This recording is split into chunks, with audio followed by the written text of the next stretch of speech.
नमस्कार मंडळी. हे आमचं गावचं घर. हे बाहेरचं अंगण आणि मन शांत करणारा हा झुला.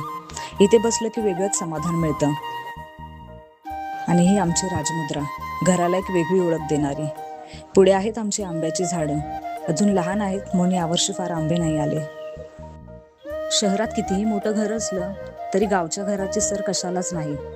गावाकडचं वातावरण म्हणजे फक्त जागा नाही, ती एक भावना आहे. मनाला पुन्हा पुन्हा इथेच यावंसं वाटतं. शांतता शोधायची असेल तर एकदा गावाकडे नक्की या. थँक्यू.